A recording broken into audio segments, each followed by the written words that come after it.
Carta de Paulo aos Romanos. Confira o primeiro vídeo, onde exploramos quem Paulo era e por que ele escreveu essa carta e onde traçamos as ideias centrais dos capítulos 1 a 4. Que toda a humanidade está desesperadamente presa no pecado e precisa ser resgatada. Que esse resgate não vai acontecer através de pessoas que tentam obedecer às leis da Torá. Em vez disso, o caráter justo de Deus o levou a resgatar o mundo através da morte e ressurreição de Jesus, para que ele pudesse criar uma nova família multiétnica da fé através de Abraão como seu povo. Agora, nos 3 movimentos restantes da carta aos Romanos, Paulo vai desenvolver ainda mais essas ideias. Então, lembre-se da exploração de Paulo da justificação pela fé, que quando as pessoas confiam na morte e ressurreição de Jesus, elas recebem um novo status. O seu relacionamento está certo com Deus. Elas são colocadas em uma nova família, o povo da aliança de Abraão, e recebem um novo futuro, a esperança de uma vida transformada.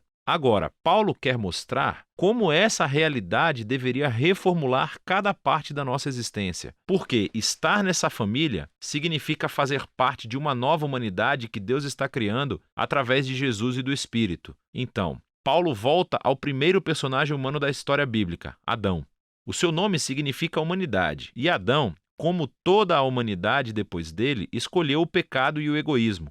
E assim, todos nós enfrentamos o julgamento de Deus porque nos tornamos escravos da influência do pecado, resultando em morte.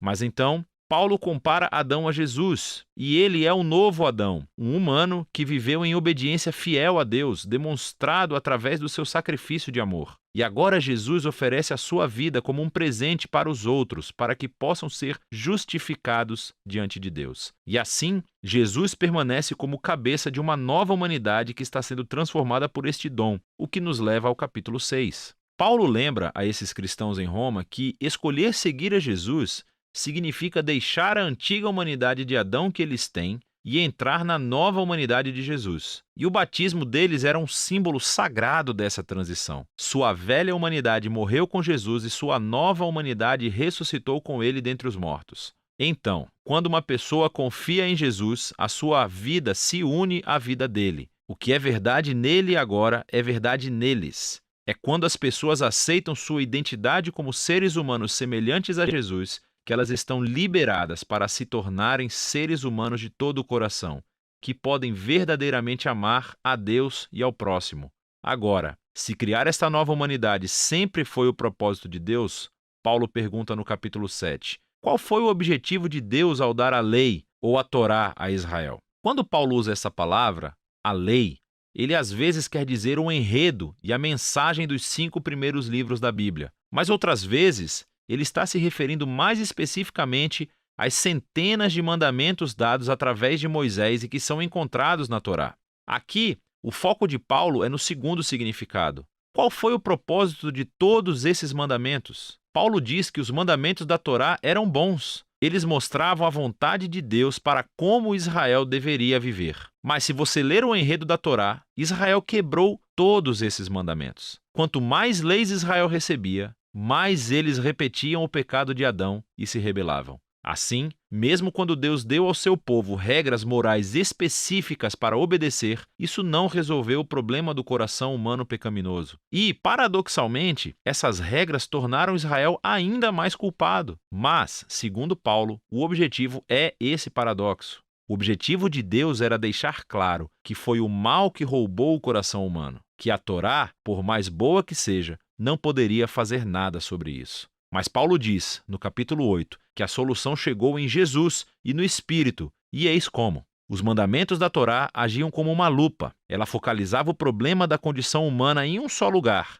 o povo de Israel. Mas agora, o representante de Israel, Jesus o Messias, pagou e lidou com todo esse pecado através da sua morte e ressurreição. E agora Jesus liberou seu Espírito em sua nova família para transformar seus corações de modo a que eles possam realmente cumprir o chamado de todos os mandamentos da Torá para amar a Deus e ao próximo. E não para por aí. A renovação dos seres humanos por Deus é o primeiro passo da sua missão maior de resgatar e renovar toda a criação, tornando-a num lugar onde o amor de Deus é a palavra final. Agora você pode ver como os capítulos de 1 a 8 são um longo fluxo de pensamento, mas isso levanta outras questões. Se tudo isso foi o objetivo de Deus, qual é a situação atual dos companheiros israelitas de Paulo que não reconhecem Jesus como o Messias. Como essa história cumpre as promessas de Deus para eles? Bom, Paulo começa no capítulo 9 com a sua própria angústia sobre os seus companheiros israelitas que não acham que Jesus é o Messias. E isso o leva a refletir sobre Israel no passado, na história do Antigo Testamento. E ele nos lembra que simplesmente ser da etnia israelita, ou seja, um descendente físico de Abraão, nunca tornou automaticamente as pessoas em membros fiéis da família da aliança.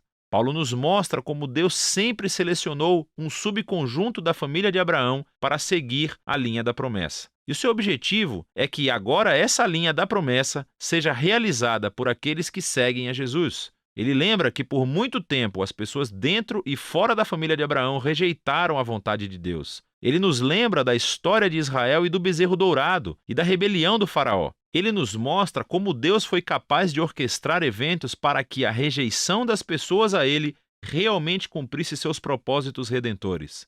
E assim, no capítulo 10, Paulo volta o seu foco para Israel no presente. A razão pela qual muitos israelitas rejeitam a Jesus é porque eles estão baseando a sua relação de aliança com Deus no desempenho dos mandamentos da Torá. E muito tristemente, eles não reconhecem o que Deus fez através de Jesus para criar uma nova família da aliança baseada na fé. E assim Paulo pergunta no capítulo 11, qual é o futuro de Israel? Deus abandonou seu povo? Não, diz ele. Há toneladas de judeus, incluindo ele próprio, que reconhecem Jesus como seu Messias. Mas há muitos que não o reconhecem. Mas Deus tem sido capaz de usar a sua rejeição para os seus próprios propósitos. Isso fez com que o evangelho se espalhasse cada vez mais rápido no mundo gentil, tornando a família de Abraão ainda maior e mais multiétnica. Paulo descreve a família da aliança de Deus como uma grande oliveira, e os que rejeitaram Jesus são os galhos que foram quebrados, por assim dizer. E esses gentios são como galhos selvagens que foram transplantados na árvore genealógica. No entanto, diz Paulo, um dia Jesus será reconhecido pelo seu próprio povo, e ele não oferece detalhes como isso irá acontecer. Paulo simplesmente confia no caráter de Deus e promete que ele não desistirá do seu povo da aliança. O que completa a transição para a seção final do livro, capítulos 12 a 16. Mas lembre-se do esboço geral da história. Por causa da sua fé em Jesus, judeus e gentios estão agora juntos na família de Abraão, essa nova humanidade que está sendo transformada pelo Espírito de Deus. E assim é como Deus está cumprindo as suas promessas antigas. Portanto, a única resposta razoável é que esses judeus e cristãos não judeus sejam unificados como a igreja. Nos capítulos 12 e 13, ele mostra que essa união virá do compromisso de amar e perdoar um ao outro. E esse amor será refletido através do povo da aliança, usando seus diversos dons e talentos para servir uns aos outros na igreja, assim como a existência da humildade e do perdão.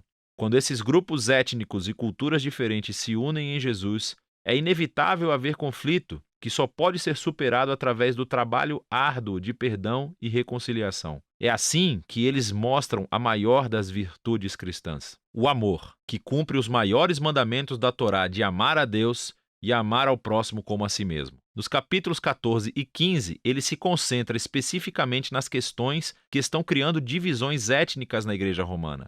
Estas são disputas sobre as leis alimentares judaicas e o sábado. E Paulo diz que essas práticas não definem quem está dentro ou fora da família de Jesus. E se as pessoas diferem sobre essas questões culturalmente importantes, mas não essenciais, elas precisam aprender a respeitar as diferenças umas das outras. E é assim que o amor vai curar e unificar a família de Jesus. Paulo encerra a carta elogiando primeiramente Febe, que é uma das principais líderes da igreja de Cencreia. Ela teve a honra de carregar e talvez até mesmo de ler essa carta em voz alta pela primeira vez às igrejas romanas. Paulo então conclui cumprimentando todas as pessoas que ele não vê há muito tempo. E esse é o fim. Uau! Agora você pode ver melhor como todas as peças dessa carta se encaixam e mostram a profunda obra-prima que ela realmente é. É disso que trata a carta aos Romanos.